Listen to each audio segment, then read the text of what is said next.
Welcome back. Time now for some real politics. And up first, the Nassau County executive race.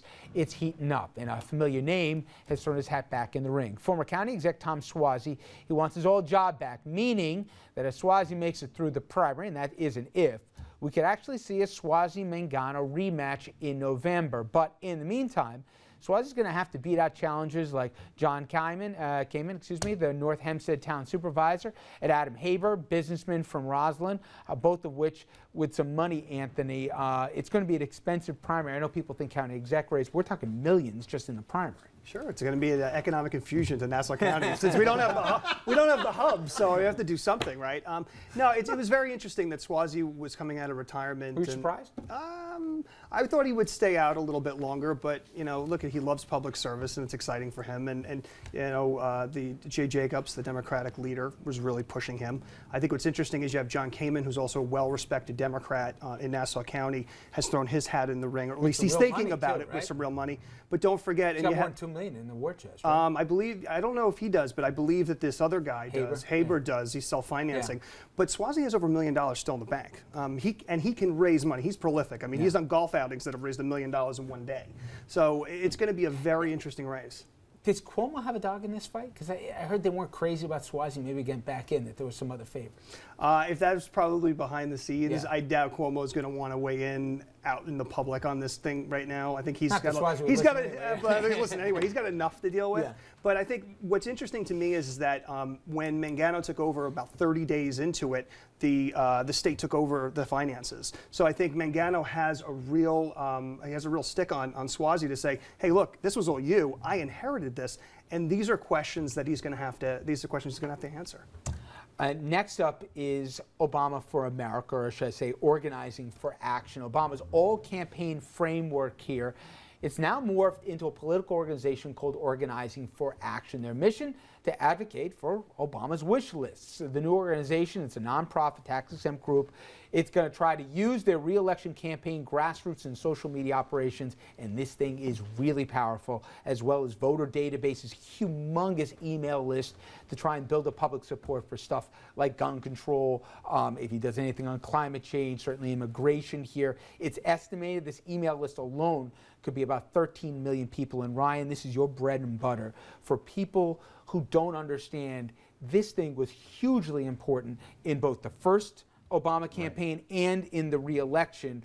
And in terms of politics, this is a list that everybody would die and go to heaven to get their hands on. Yeah, there's nothing like this in American politics. This is the largest political email list in the country. Not counting that, it's huge on Facebook, huge on Twitter, and on all the other social channels. Talk about how detailed some of the information this thing is. Yeah, well, they can. It's unprecedented, right? Yeah, it's unprecedented. I mean, they can do specific sharing to certain states. They can do specific sharing to certain districts. So if they want to push a specific congressman or a specific senator, they can do that pretty easily.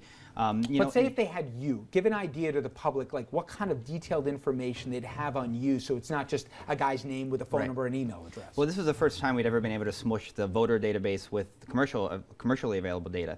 So not only did they know, what my favorite TV show was, they were able to look and figure out based on that data who's more likely to vote for Obama if they like Boardwalk Empire. So we'll focus on those people. So that's how they brought all these new voters. So they get advertised specifically, but it even worked out and get out the vote, right? They knew like if they had a van, they were going to pick up these 3 people. This person would go, and the likelihood and the ages and the demo, everything. Right? Yeah, it was unbelievable. I mean, the big data. The Democrats won this election with a huge help from big data, and the Republicans are going to catch up. I mean, this is not going to be something that the Democrats own. But right now, the Democrats own the largest email list, the largest social media following, and if they can translate like they did in the campaign, where they got millions of people making phone calls and knocking on doors, it's just a little bit of that can transfer into the gun control debate or in the immigration debate. Well, talk about how they do it, because right now, say the old media way is he go to the airways or he try and twist arms in the cloakroom like LBJ to say, vote for this, I'll do some pork project. It seems that the president signaled, forget this, I'm going directly to the public, and it's not just, the fireside chat. Right. He's going to use this. Talk about what it might look like. So give people kind of a preview of what we might see in the next few months. So he's going to be able to decide, what legislation is the most important, what senators need to be pushed to bend on that legislation, or what congresspeople, and then target very specifically people in those districts, in those states, to make those phone calls, to knock on those doors, to get their friends to get, actually start creating political action as opposed to just receiving emails. So the idea is to get this whole list. that's already been very jazzed up and has been very active throughout the election cycle, and now to get them to do stuff after the election. You know, and if you look back in 08, he wasn't really able to do it because he still had to use that list to run for president. It ticked some people off because people said, hey, I got all motivated. I either wrote a check, I volunteered, I canvassed, I did all this stuff, and then I sat dormant for 4 years until the election came around. Right. This time he's making good on the promise that he's actually going to put him in play. And now the list is bigger than ever. Yep. You know, remember, all these things were less important in 08. Now almost everybody's on Facebook. You've got 1 billion people. So this is a whole other, the power is really exciting. And hopefully those people will I think it's a actually take vision action. into where politics will go in the present, let alone the future. All right. Next up, rumors starting to circulate here that Chicago mayor and former White House chief of staff, former congressman, a lot of things, Rahm Emanuel, he could actually have his eyes on the top job. I'm obviously talking about president, that as long as Hillary decides not to get into the race herself. And Andrew, first of all, it's hard to find a more polarizing figure, but it also raises a question of yet another first. We've seen, obviously, the first African-American president. With Hillary, we could see the first female president if she wanted. JFK was first Catholic president. We can go down the line here. Mitt Romney, the first Mormon nominee. Do you think America's ready for, as Emanuel would be, the first Jewish president? I'm not sure I can answer this question. It's after sundown on a Friday night. But we have seen a lot of first. I don't know. I mean, obviously, Jewish Americans are more and more accepted at the higher levels of government. We've seen them in the president's cabinet.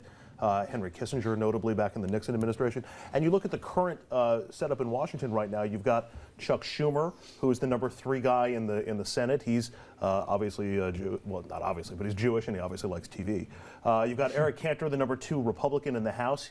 He's a well-placed Jew. And go back to the year 2000. Joe Lieberman actually got more votes to be a heartbeat away from the presidency than his opponent did. But the common perception was that, okay, that can play on the coast. That can play in New York or in California, or it can play in a cabinet, but it can't play nationally. And Lieberman's presidential aspirations certainly flamed out in 2004. Not because he was Jewish. Not because he was Jewish, but because it was Joe Lieberman. Right.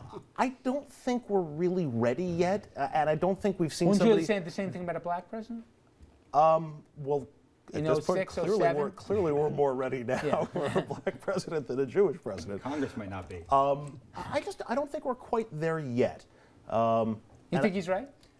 I think we're there. I don't think that Rahm Emanuel's the guy, not the guy who goes in and drops F-bombs to members of Congress in the club, right? It would have to be the right guy. I mean, I know that sounds a little crass. It has to be the right guy. All right. We're going to jump to a break here. RFL's back right after this.